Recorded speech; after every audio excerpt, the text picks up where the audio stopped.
جویریہ رضی اللہ عنہ سے روایت ہے کہ رسول اللہ صلی اللہ علیہ وسلم صبح کو ان کے پاس سے نکلے۔ وہ اپنی نماز کی جگہ میں صبح کی نماز ادا کر رہی تھی۔ آپ صلی اللہ علیہ وسلم واپس چاشت کے وقت تشریف لائے تو دیکھا کہ وہ وہیں بیٹھی ہوئی ہیں۔ آپ صلی اللہ علیہ وسلم نے پوچھا کہ جب سے میں تمہیں چھوڑ کر گیا تھا تب سے کیا تم اسی حال میں رہی؟ انہوں نے کہا جی ہاں۔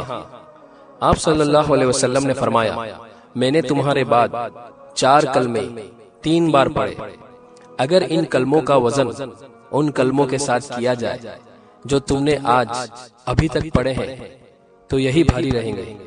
وہ کلمے یہ ہیں: سبحان اللہ وبحمدہ عدد خلقہ ورضا نفسہ وزینت عرشہ ومداد کلماتہ۔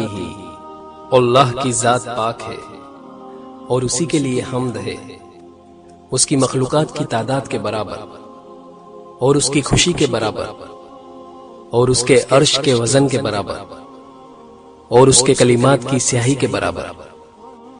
صحیح مسلم